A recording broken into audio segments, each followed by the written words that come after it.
وأشهد أن محمدا عبده ورسوله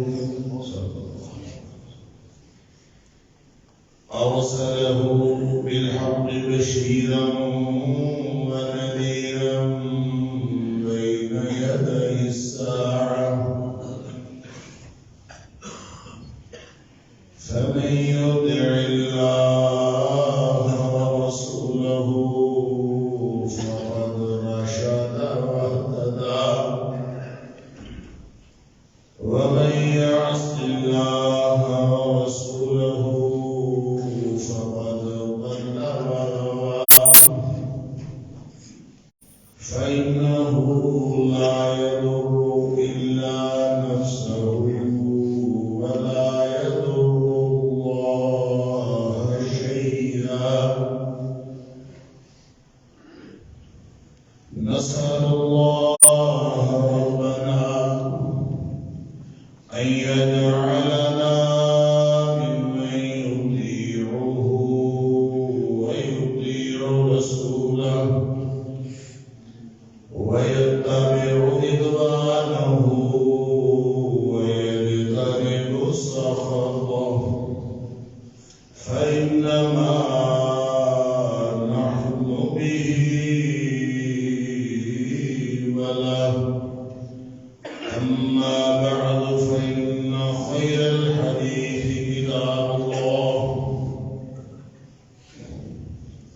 وخير الهدي هدي محمد صلى الله عليه وآله وسلم وشر الأمور محدثاتها وكل محدثة بدعة وكل بدعة ضلالة وكل ضلالة في النار.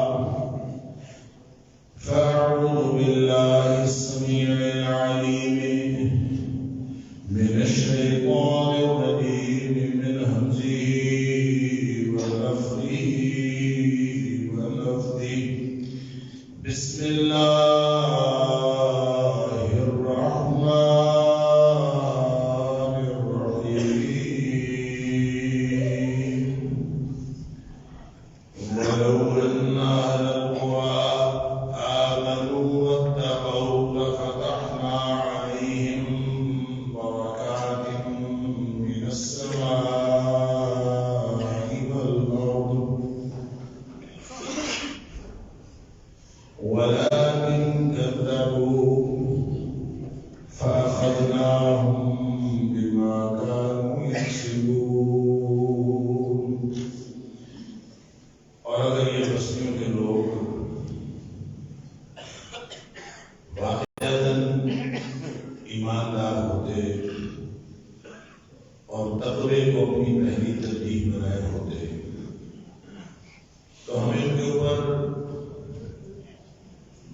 برکتیں نازل کر دیتے آسمان و زمین سے.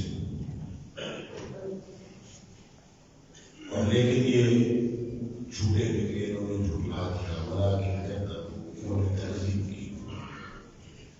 فأخذناهم بما كانوا يكسبون، تو ہم نے ان کو پکڑ لیا ان کے کرتوتوں کے سبب. جو یہ کام کر رہے تھے ان کے سبب ہم نے ان کو پکڑ لیا. صدق اللہ العظیم.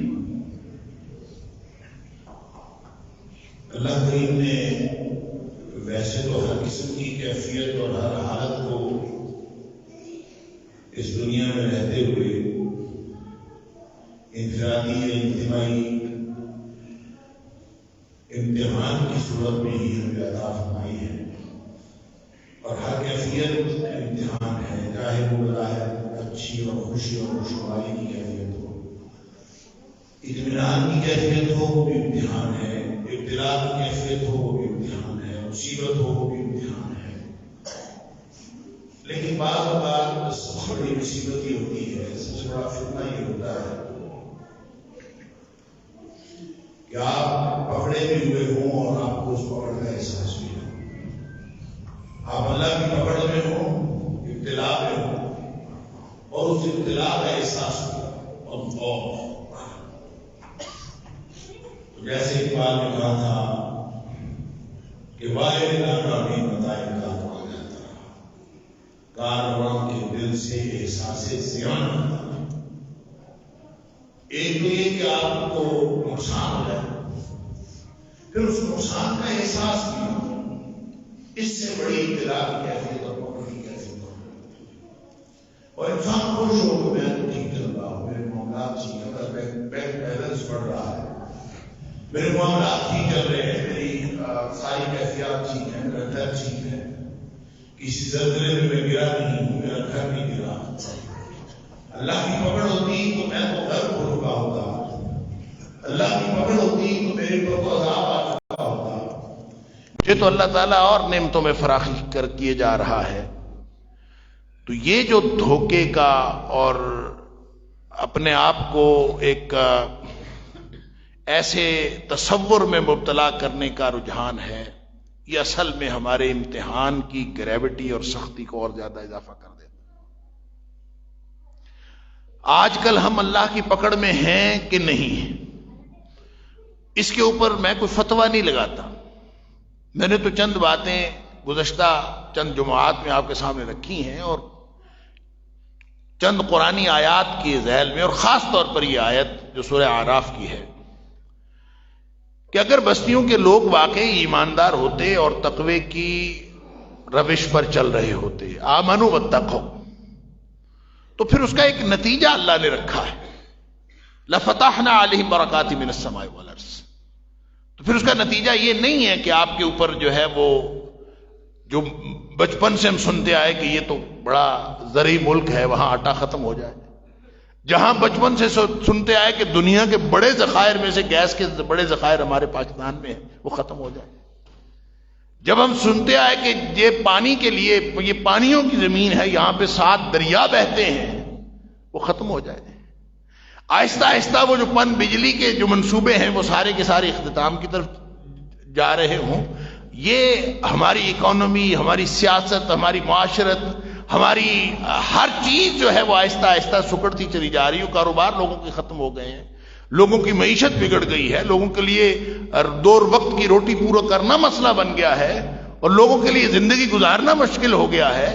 تو اگر اللہ نے تو وعدہ کیا تھا کہ اگر تم ایمان اور تقوی والی زندگی گزار رہے ہوتے تو تمہارے اوپر خیر و برکت کی نہریں بہتی، لفتحنا علیہم برکات من السماء والارض، زمین بھی تمہارے لیے سونا اگلتی، آسمان سے بھی تمہارے لیے رحمتیں برستی، لیکن یہ ہوا نہیں ہے۔ ہوا کیا ہے؟ عملاً کیا ہوا ہے؟ عملاً یہ ہوا ہے کہ ہم وَلَٰكِن كَذَّبُوا، میرے بچے آرام سے بیٹھ جائیں، بھائی میں بہت برداشت کیا یار آپ کا شور، بس کر جائیں آپ۔ اعوذ باللہ من الشیطان الرجیم۔ تو عملاً یہ ہوا ہے کہ وَلَٰكِن كَذَّبُوا، قرآن تبصرہ کرتا ہے ہمارے حالات پہ، وہ حالات ایسے ہیں کہ نہیں ہیں وہ آپ دیکھ لیں۔ قرآن کہتا ہے کہ لوگ بستیوں کے خود جھوٹے نکلے ہیں، انہوں نے خود جھٹلایا ہے، لہذا یہ جو پکڑ ہے فَأَخَذْنَاهُمْ بِمَا كَانُوا يَكْسِبُونَ، ان کے کرتوتوں کے سبب پکڑ ہے۔ اس میں پھر ساتھ ہمارے فوراً خیال جاتا ہے کفار کی طرف کہ ان کے اوپر تو پکڑ نہیں آئی، وہ تو اور زیادہ غلبے کی صورت میں ہے، اور ان کے اوپر تو اللہ تعالیٰ نے بظاہر بہت رحمتیں کی ہوئی ہیں، اور کافروں کو تو بہت دیا ہوا ہے، فوراً خیال اس طرف جاتا۔ ہم اگر تھوڑی سی لغزش کر لیں تو پکڑے جائیں، کفار جو مرضی کرتے جائیں، اور ان کے اوپر پکڑ آتی نہیں، ان کے تو وسائل کے اندر، ان کی خوشحالی کے اندر اضافہ ہوتا چلا جاتا ہے، ہم دنیاوی طور پر اس کو ناپتے ہیں۔ تو اسی بارے میں بار بار عرض کر رہا ہوں کہ قرآن نے بہت کھل کے یہ بات کہی ہے کہ کافروں کا اس زمین پر دندناتے پھرنا تمہیں کسی دھوکے میں مبتلا نہ کرے۔ وَلَا يَغُرَّنَّكَ تَقَلُّبُ الَّذِينَ كَفَرُوا فِي الْبِلَادِ، اس لیے کہ ان کی تو اللہ نے مہلت دے رکھی ہے، وَأُمْلِي لَهُمْ إِنَّ كَيْدِي مَتِينٌ، ایک اللہ کا قانونی محال ہے، اللہ مہلت دے دیتا ہے، اور ظاہر ہے جب کافر کو مہلت دیتا ہے، اس کو مہلت ملتی ہے تو وہ کیا کرتا ہے؟ کافر کے کفر میں اضافہ ہوتا ہے. مومن کو مہلت ملتی ہے تو اس کے ایمان میں اضافہ ہوتا ہے. کافر کو مہلت ملتی ہے تو اس کے کفر میں اضافہ ہوتا ہے. تو جس کو کفر بڑھانے کے لیے مہلت ملی ہو، اس سے بڑا اللہ کی پکڑ میں اور کون ہوگا؟ لہذا یہ دھوکے میں مبتلا نہیں ہونا. وَلَا يَغُرَّنَّكَ تَقَلُّبُ الَّذِينَ كَفَرُوا فِي الْبِلَادِ. یہ شہروں کے اندر کافروں کا دندناتے پھرنا تمہیں کسی دھوکے میں مبتلا نہ کرے. اس لیے کہ متاع قلیل ثم ماواہم جہنم. چند دنوں کے لیے اللہ نے ان کی لگامیں کھلی چھوڑی ہوئی ہیں، ان کو موج کر لینے دے. اور یہ پیمانہ بھی نہیں ہے اللہ کی رحمت کا. اللہ کی رحمت کا پیمانہ یہ نہیں ہے کہ تمہارے پاس کروڑوں اربوں خربوں ہو. اللہ کی رحمت کا یہ پیمانہ ہے کہ تمہارے پاس 10 روپے بھی ہوں، اس میں برکت ہو. اللہ کی رحمت کا یہ پیمانہ. لہذا اس نے یہ نہیں کہا کہ میں اگر تم ایمان و تقوی والی زندگی گزارتے ہوتے تو میں تمہارے اوپر ڈالروں کی بارش کر دیتا، سونے کی، دینار کی، درہم کی بارش کر دیتا. یہ نہیں کہا. اس نے وعدہ کیا لَفَتَحْنَا عَلَيْهِمْ بَرَكَاتٍ مِّنَ السَّمَاءِ وَالْأَرْضِ. ہم تمہارے اوپر زمین و آسمان سے برکتیں نازل کر دیتے، خیر و برکت نازل ہوتی. اور برکت کے بارے میں عرض کر چکا ہوں کہ کیا اس کا مفہوم کیا ہے، اور جب اللہ کی طرف سے برکت آتی ہے تو اس کا مطلب کیا ہوتا ہے. بہرحال ہم اللہ کی پکڑ میں ہیں کہ نہیں ہیں. اللہ فرماتا ہے کہ جھوٹے نکلے تو ہم نے پکڑ لیا. اور یہ جو پکڑا ہوا ہے اس میں بھی پورا عذاب اس نے نازل نہیں کیا، یہ بھی اس کی رحمت ہے کہ اس نے پکڑ لیا. مسلمانوں کے دنیا اور آخرت میں کامیابی کے پیمانے اور ہیں، کافروں کے اور ہیں. جس نے اللہ سے وعدہ کیا ہے اس کا معاملہ ہی اور ہے، جس نے اللہ سے وعدہ ہی نہیں کیا اس کا معاملہ اور ہے. لہذا کبھی بھی یہ جو دنیا اور آخرت پہ تو کافر یقین ہی نہیں رکھتا. دنیا میں بھی جو اس کی کامیابی کے معاملات ہیں وہ اہل ایمان کی کامیابی کے معاملات سے بالکل مختلف.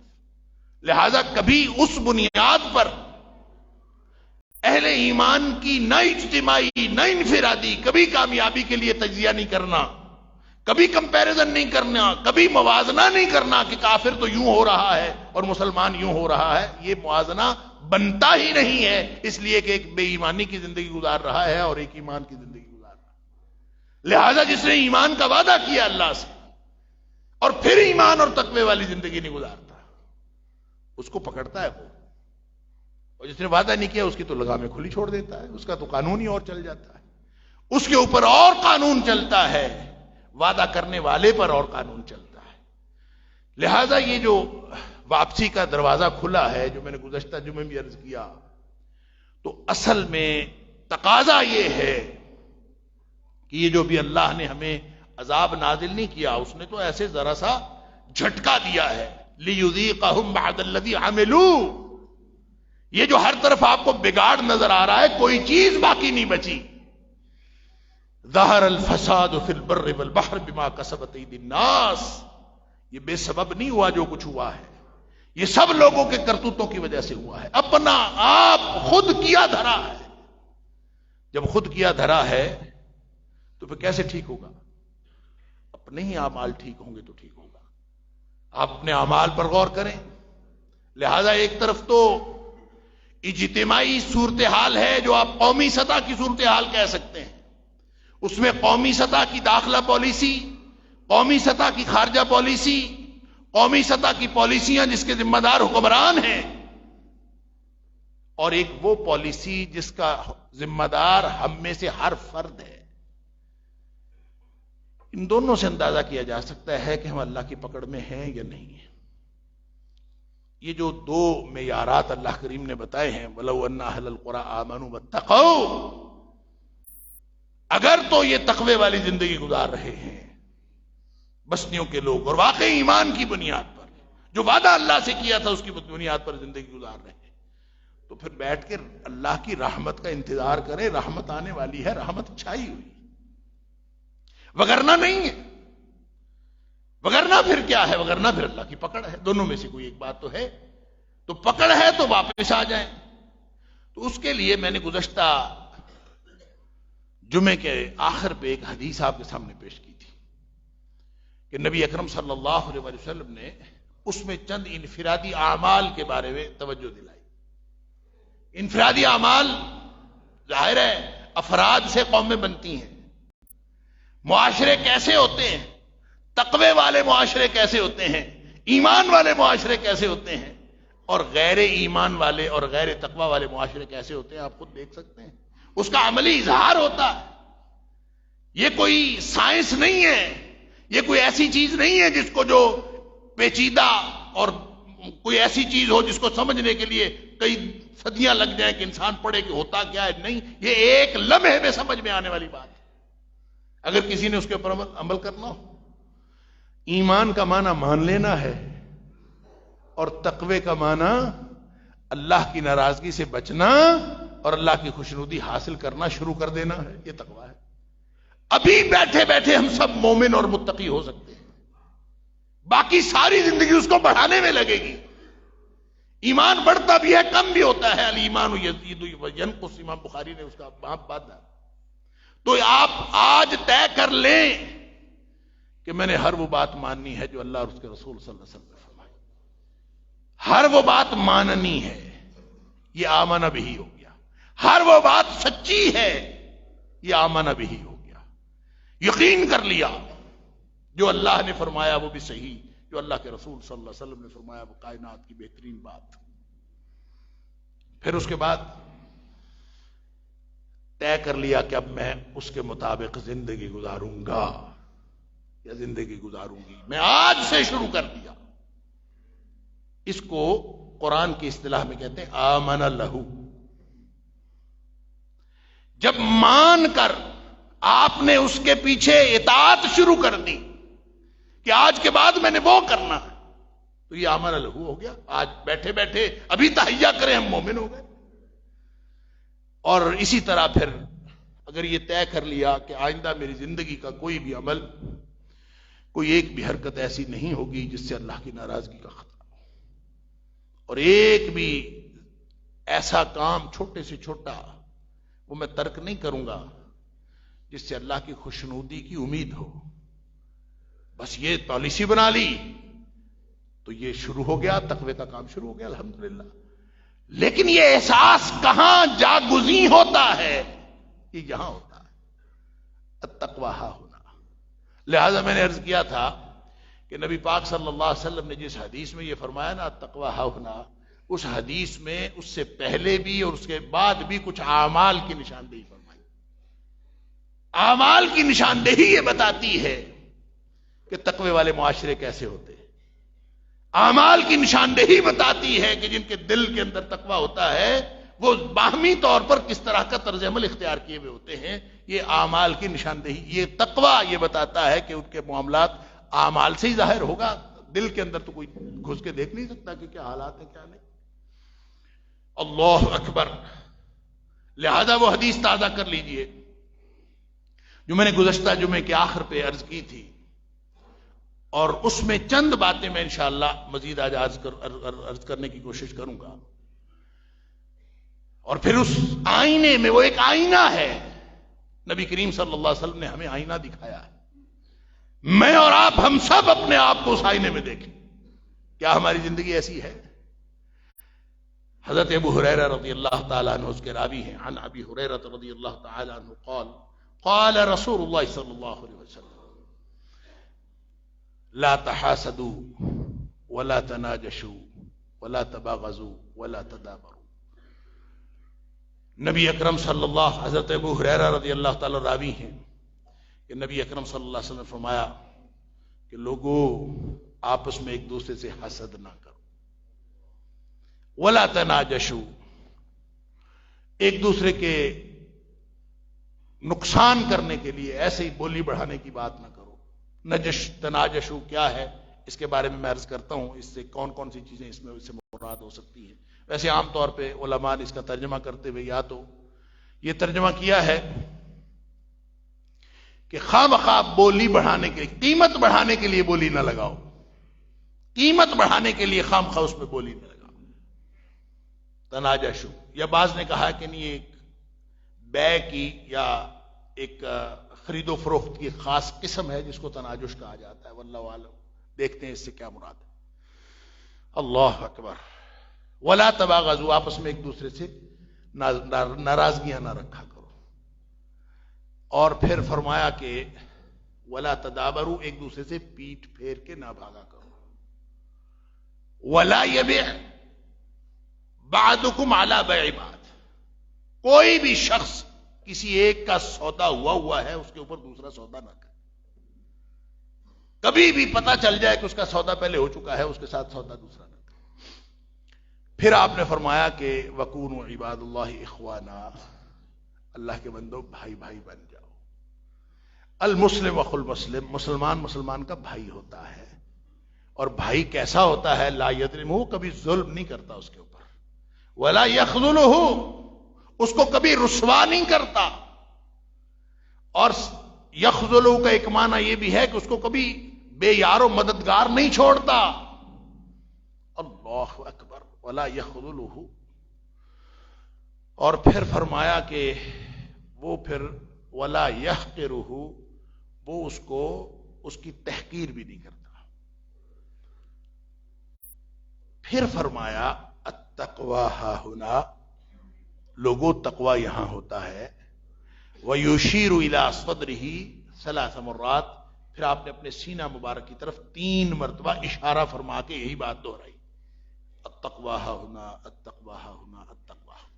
پھر آپ نے فرمایا بحسب امرئ من الشر، کسی بھی آدمی کے برا ہونے کے لیے یہ کافی ہے کہ ان یحقر اخاہ المسلم، کہ وہ اپنے کسی مسلمان بھائی کو حقیر سمجھے۔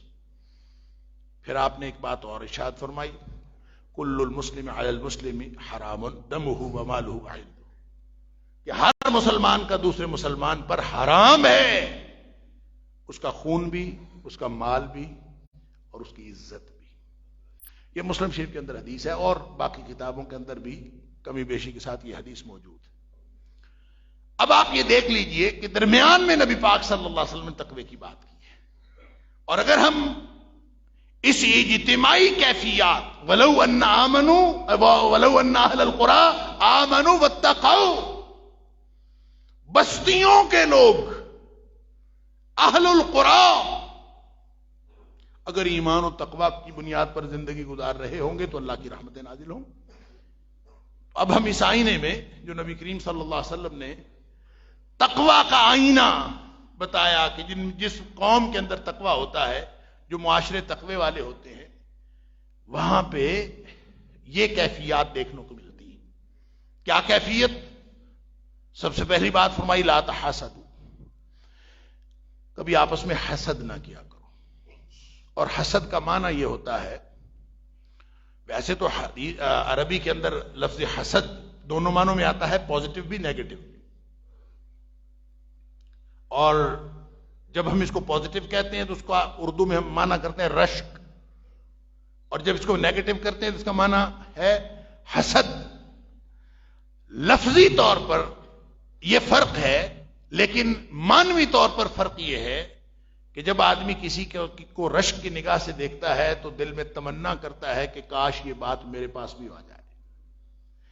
مال کے بارے میں اس نے رشک کیا تو اس کے دل میں یہ تمنا پیدا ہوئی کاش یہ میرے پاس بھی آ جائے، اور اگر اس نے کسی بھی چیز کے بارے میں رشک کیا تو اس میں دل میں یہی تمنا ہوتی کاش یہ میرے پاس بھی۔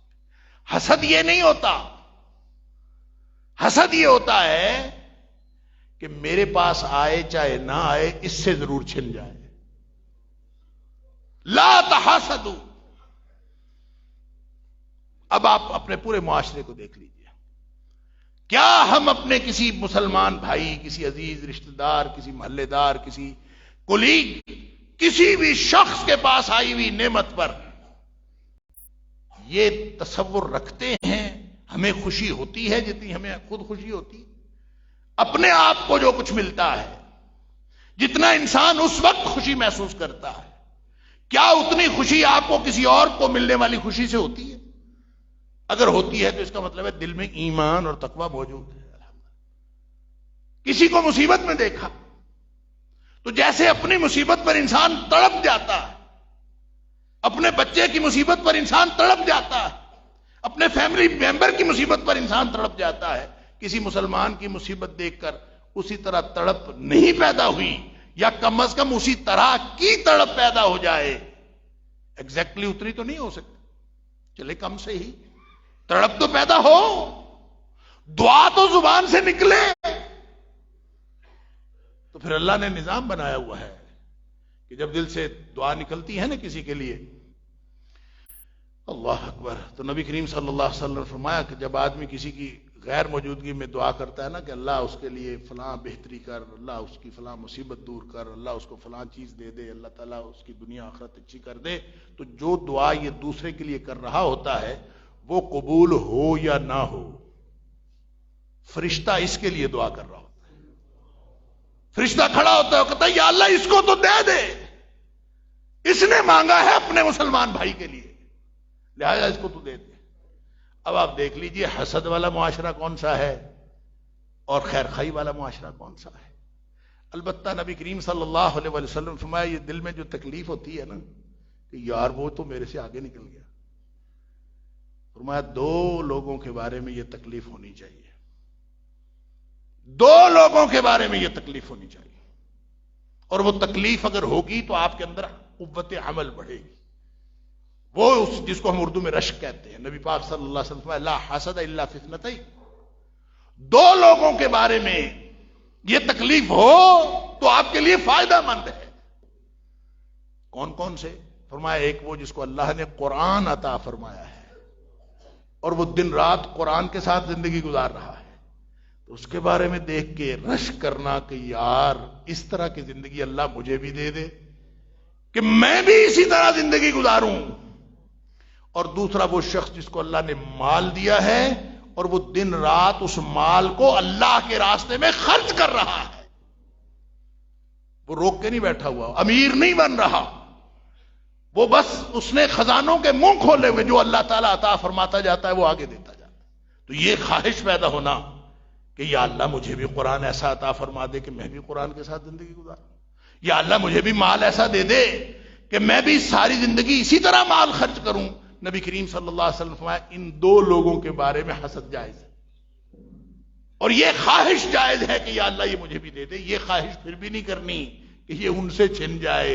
اصل حسد یہ ہے کہ دل میں یہ خواہش پیدا ہو کہ مجھے ملتا ہے تو ملے، نہیں بھی ملتا تو اس سے تو چھنے نا، اس کو کیوں ملا ہوا ہے. اب یہ دلوں کی کیفیت کا معاملہ ہے، اللہ کے علاوہ کوئی نہیں جانتا. اسی لیے نبی پاک صلی اللہ علیہ وسلم التقویٰ ہا ہونا، یہ پیمانہ کہ دل تمہارا تڑپتا ہے کسی کی تکلیف پہ یا کسی کی خوشی پہ تڑپتا ہے، یہ تم جانتے ہو، یہ تمہارا اللہ جانتا ہے، کوئی نہیں جانتا.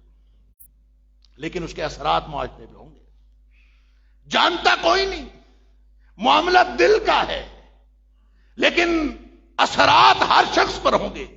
انفرادی طور پر تمہاری زندگی پر بھی ہوں گے، اجتماعی طور پر پورے معاشرے میں ہوں گے. آپ دیکھ لیجئے ہمارا معاشرہ کیا ہے، اپنے آپ کو دیکھ لیجئے، اپنے ارد گرد کو دیکھ لیجئے، کیا ہم سب حسد کے بغیر زندگی گزار رہے ہیں؟ اگر حسد کے بغیر زندگی نہیں، بلکہ مجھے تو لگتا ہے شاید حسد کے بغیر کوئی کام یہاں ہوتا ہی نہیں. اب مارکیٹ دیکھ لیں، آپ ادارے دیکھ لیں، کوئی چیز بھی دیکھ لیں، جو ایک دوڑ لگی ہوئی ہے، اور دوڑ ہے ہی اس بات کی کہ بس ایک دوسرے کی ٹانگیں کھینچو، اس کے خلاف یہ کام کرو. اللہ اکبر. ہمارے اداروں میں کوئی کسی ایک بات کے لیے کوئی شخص اپلائی کرتا ہے تو اس کی تعریف کرنے والا آپ کو نہیں کہیں ملتا، اس کے خلاف درخواستیں دینے والے کئی مل جاتے ہیں کہ انہوں نے درخواست دی، نہیں جی نہیں اس کو نہیں کرنا، اس کے تو فلاں فلاں مسائل ہے. کوئی اور کرتا ہے جی اس کو نہیں کرنا، اس کے تو فلاں فلاں مسائل ہے. تو ظاہر ہے جب وہ خود اپلائی کر رہا ہوتا ہے، جس نے کسی کے خلاف اپلیکیشن دی ہوتی تو اس کے خلاف بھی تو کوئی اپلیکیشن دینے والے ہیں. یہ ہمارا معاشرہ، اس معاشرے کو جس کو نبی پاک صلی اللہ علیہ وسلم نے فرمایا تھا لا تحاسدوا، اور تقویٰ کوئی چڑیا نہیں ہے جو آپ کو کہیں بیٹھی نظر آئے، یہ تمہارے کرتوت ہیں جس سے ہر چیز نظر آ رہی ہے. اسی سے نظر آتا ہے کہ ایمان و تقویٰ والی زندگی ہے کہ ایمان و تقویٰ والی زندگی نہیں. دوسری بات نبی اکرم صلی اللہ علیہ وسلم فرمائی لا تناجشوا. میں ابھی عرض کر رہا تھا کہ اس کا ترجمہ جو ہے علماء کرام نے یہ بھی کیا ہے کہ یہ کوئی خاص قسم کی بے ہے، خاص قسم کی خرید و فروخت ہے، تو وہ نہ کرو جس میں دھوکہ ہوتا ہے، کوئی بھی چیز ہوتی ہے. یا پھر اس کا ترجمہ یہ کیا ہے کہ قیمت بڑھانے کے لیے خواہ مخواہ بولی نہ لگاؤ. مال خریدنا ہے کوئی نہیں، ایسے ہی جا کے بیٹھ گیا تاکہ قیمت بڑھتی جائے بڑھتی جائے بڑھتی جائے، اور جب بڑھ جائے گی تو کوئی اور خریدے نہ خریدے، میں نے تو خریدنی ہی نہیں. منع فرمایا نہ کرو. کیوں؟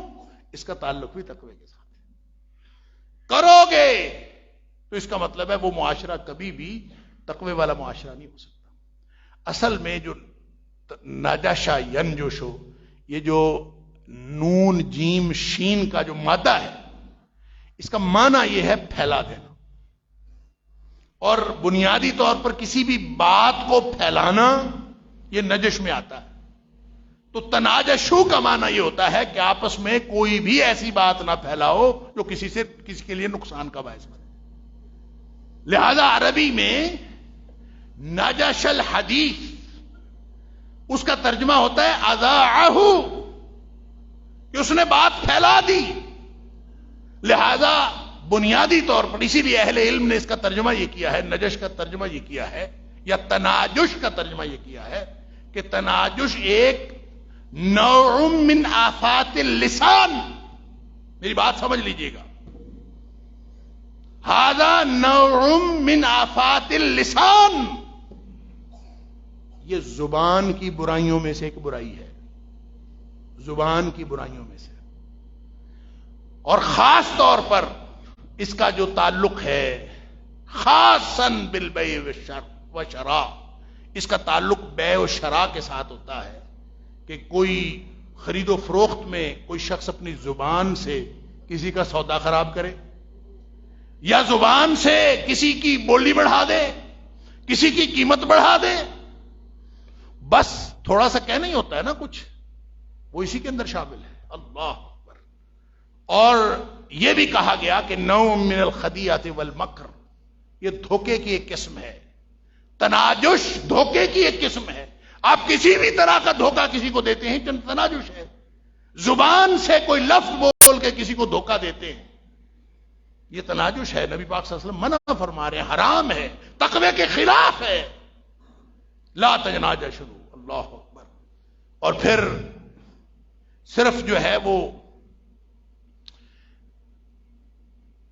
کیوں کرتا ہے انسان یہ خدیعہ اور مکر کیوں ہے؟ نوع من الخدیعۃ والمکر واکل من اموال الناس بالباطل. اصل میں لوگوں کے مال باطل طریقے سے کھانے کے لیے لوگوں نے ہیلے بنائے ہوتے ہیں. زبان سے وہ کوئی ایسا کام کرتے ہیں جس سے وہ لوگوں کا مال کھاتے ہیں. کوئی ڈرامے بازی ہو سکتی ہے، آپ کچھ بھی شروع کر دیں جس سے مال آنا چاہیے، بس زبان سے ایسی بات کر دی.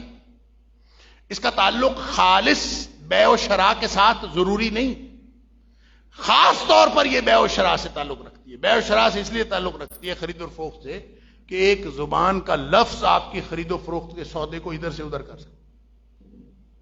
اور لوگ خرید و فروخت کے اندر جو بالکل جائز ہیلے کر رہے ہوتے ہیں، اللہ اکبر. وہ کہتا ہے کہ فائلیں بک نہیں رہی تھیں، ہمارے پاس اتنی ساری فائلیں تھیں. یہ خود مجھے کسی نے واقعہ سنایا. اور پوری پاکستان میں تو سارا کاروباری فائلوں کا چل رہا ہے آج کل. کہتا فائلیں تھیں ہمارے پاس کافی ساری، بک نہیں رہی تھی اور اس کی قیمت نیچے آ گئی تھی. تو ہم نے پھر ایک پالیسی بنائی کہ فائلیں خریدنی شروع کر دو. بس ہم نے فائلیں خریدنی شروع کر دی تو پوری مارکیٹ میں پھاڑ لو پہ گئی. ہم نے خریدنی شروع کر دی. وہ جو بک نہیں رہی تھی ہم نے خود خریدنی. اب اندازہ کیجئے کیا کیا. ہم نے خریدنی شروع کر دی تو وہ مارکیٹ کے اندر جو ہے وہ اس کی آہستہ آہستہ قیمت بڑھنی شروع ہو گئی. تو وہ 30 لاکھ والی فائل جو ہے وہ 45 لاکھ پہ پہنچ گئی. وہ کہتا جب 45 لاکھ پہ پہنچ گئی تو ہم نے 43 لاکھ میں اکٹھا ہی سودا کر لیا ساری فائلوں. کیا اب یہ ہمارے خیال میں بالکل جائز ہے. ہم نے تو کسی کو کچھ نہیں کہا، دھوکہ نہیں کیا، فراڈ نہیں کیا. لیکن تناجش تو کیا ہے. قیمت بڑھانے کے لیے آپ نے ایک زبان سے بات پھیلائی جو غلط تھی. آپ کو تو ضرورت نہیں تھی اس فائل کی, آپ نے بات پھیلائی. یہ ہماری بیوی بہنیں جو جاتی ہیں نا دکانوں پہ کپڑا خریدنے کے لیے, تو جو زیادہ تیز ہوتا ہے نا دکاندار, ویسے تو آج کل کسی دکاندار کو کہنا کہ وہ تیز نہیں ہے کہ اس کی میرا خیال ہے انسلٹ ہے, ہر بندہ ہی ماشاءاللہ تیز. تو وہ مائی کہتی ہے کہ وہ والا دکھاؤ. نہیں وہ تمہارے کام کا نہیں. کیوں؟ وہ مہنگا ہے بہت. اچھا بس اتنا کہنا ہے آپ نے, اس کے بعد اس مائی بیچاری نے کہنا ہے وہی دکھاؤ, وہ بہت مہنگا ہے, وہ تمہاری اپروچ سے باہر. اور نہیں مجھے وہی دکھا. اور بھی پھر تم نے کہنا ہے کہ وہ سستا کرو, وہ سستا نہیں ہونا, وہ اتنا مہنگا ہے. ہوتا اس کے ساتھ والا ہی ہوتا ہے. پہلے وہ 2000 کا تھا اس کو 4000 کا بیچ دینا اسی چکر میں, کیونکہ کہہ دیا کہ بیوی وہ تمہارے کام کا نہیں ہے, وہ زیادہ مہنگا ہے. بس تناجش ہے. آپ کوئی بھی بات کریں گے, آپ چلتے پھرتے کوئی بات کر کے آگے گزر جائیں, بات معاشرے میں پھیلے, لوگوں کو اس کا نقصان ہو, ایک کا مال دوسرا کھائے, دوسرے کا مال پہلا کھائے, کسی بھی طرح سے کسی کا نقصان ہو, آپ کی زبان سے نکلی ہوئی بات تناجش. اور نبی کریم صلی اللہ علیہ وسلم فرماتے ہیں ولا تناجشوا. اگر تقوی کی زندگی گزار رہے ہو تو پھر معاشرے میں یہ تو نہیں ہونا چاہیے نا آپ کی زبان سے نکلا ہوا لفظ کسی کو نقصان پہنچائے. آپ کی زبان سے نکلا ہوا لفظ چلے فائدہ نہیں دیتا, آپ کسی کے فائدے کی بات نہیں کر سکتے, تو کم از کم نقصان کی بات تو نہ کریں. دیکھ لیں ہماری زندگی انفرادی سطح پر یہ نشانیاں نبی کریم صلی اللہ علیہ وسلم. ہماری زندگی انفرادی سطح پر تقوی کی زندگی ہے, ایمان والی زندگی ہے, یا غیر ایمان اور غیر تقوی والی زندگی ہے. اللہ تعالیٰ مجھے اور آپ کو, ہم سب کو ایمان اور تقوی والی زندگی گزارنے کی توفیق عطا فرمائے. وآخر دعوانا الحمدللہ.